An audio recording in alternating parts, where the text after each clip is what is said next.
O Senhor esteja convosco. Ele está no meio de nós. Proclamação da Boa Nova de Jesus Cristo segundo Lucas.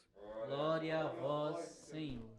Naquele tempo, Jesus estava na margem do lago de Genezaré e a multidão apertava-se ao seu redor para ouvir a palavra de Deus.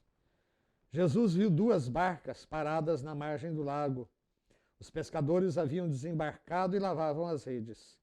Subindo numa das barcas, que era de Simão, pediu que se afastasse um pouco da margem.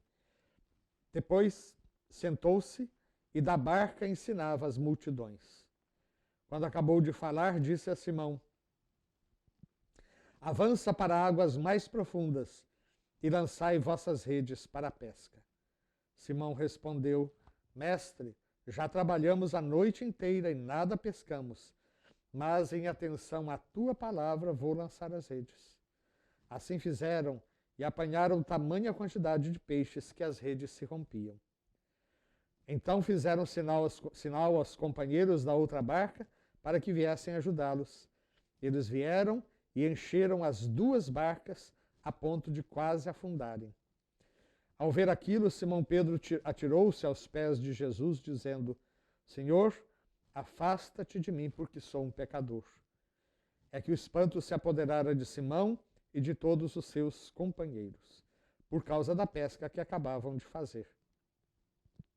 Tiago e João, filhos de Zebedeu, que eram sócios de Simão, também ficaram espantados. Jesus, porém, disse a Simão: não tenhas medo, de hoje em diante tu serás pescador de homens. Então levaram as barcas para a margem, deixaram tudo e seguiram a Jesus. Palavra da salvação.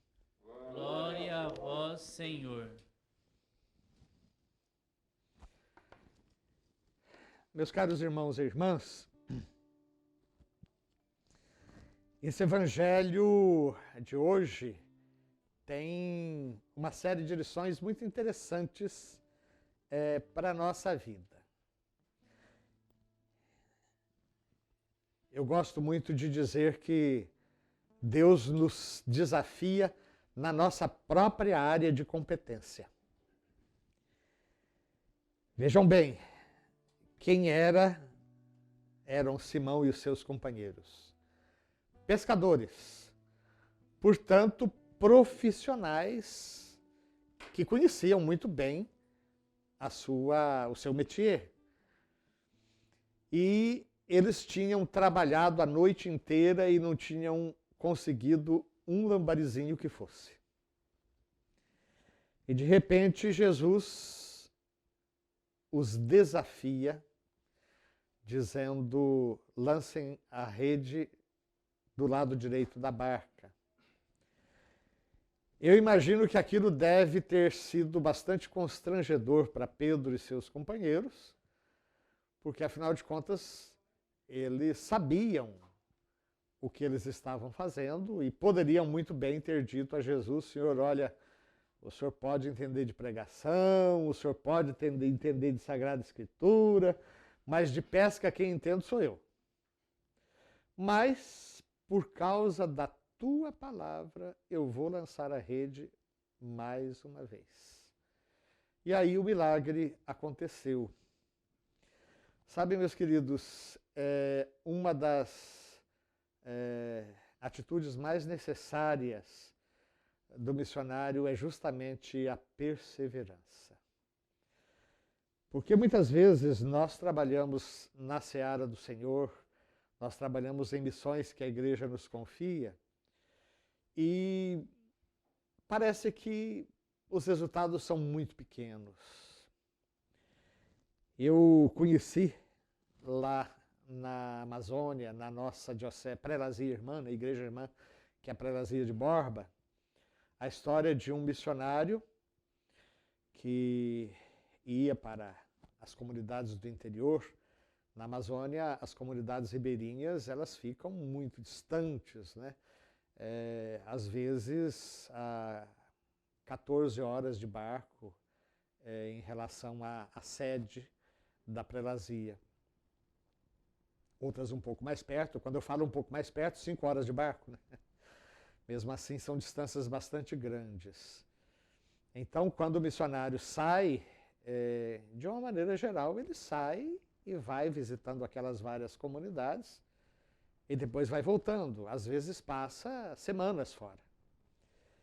E esse missionário cumpria direitinho a sua missão e depois ele ficava à margem do rio, num determinado lugar, ali esperando que viesse algum barco, normalmente barco de comercial, que fazia os trajetos normais. E ali com uma lanterna, na hora que ele ouvia o barulho do barco, ele dava o sinal, porque era comum que o barco viesse altas horas da noite, né?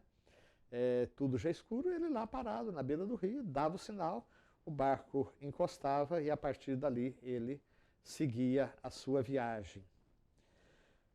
Esse é apenas um dos exemplos de perseverança na missão, porque afinal de contas muitas dessas comunidades são visitadas uma vez por ano, quem sabe uma vez a cada 2 anos, e existem ainda muitas comunidades que sequer viram um padre na sua existência. Então, eu fiquei muito edificado e impressionado, né, porque muitas vezes nos nossos trabalhos pastorais, aqui nas nossas regiões do Sul e Sudeste, nós, e mesmo Centro-Oeste, né, nós nos deixamos desanimar por pequenos obstáculos ou por oposições dos diversos tipos. É por isso que eu gosto muito de uma passagem da carta aos Hebreus, que também me marcou muito no momento de crise, na minha adolescência ainda, mas que eu trago comigo até hoje, né? Levantai as mãos trêmulas, fortalecei os joelhos vacilantes, ainda não resististes até o sangue na luta contra o pecado. Isso é algo bastante sério. De qualquer maneira, fica para nós a necessidade da perseverança. Mesmo quando nós somos desafiados, e Deus o faz com muita frequência, na nossa própria área de competência, onde nós achamos que nós temos formação, onde nós achamos que somos bons de serviço, né, naquela área. E de repente trabalhamos a noite inteira e não conseguimos nenhum resultado. E Jesus nos desafia, lançai a rede do lado direito do barco. E aí o milagre há de acontecer, mesmo que nós, por alguma resistência, ou quem sabe até para se desculpar, para nos desculparmos diante dos outros, né? Eu já vi um comentarista uma vez até brincando que provavelmente Pedro levantou a voz para que os outros ouvissem e ele se sentisse justificado, depois de ter trabalhado a noite inteira e não ter conseguido nada, lançar a rede mais uma vez. Senhor, trabalhamos a noite inteira, mas por causa da tua palavra, nós vamos lançar a rede mais uma vez. E é bonito como Pedro cai em si, na hora que ele percebe o resultado, ele também é capaz de se assombrar, é capaz de sentir o fascínio e, ao mesmo tempo, o assombro da presença do sagrado. Aliás, um autor já definiu o sagrado justamente por essas duas características. Em primeiro lugar, o fascínio.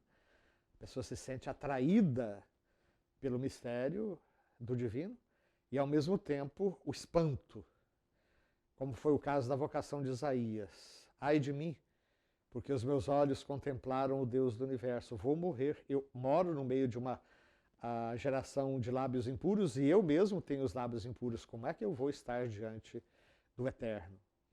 E Deus mesmo purifica os lábios de Isaías. Um dos querubins ali presentes toma uma pinça, uma brasa, e com a brasa ele marca os lábios de Isaías. Então, Pedro ficou assombrado com o resultado e, inclusive, agora o fascínio parece que caía um pouco. Afasta-te de mim, Senhor, porque eu sou um homem pecador.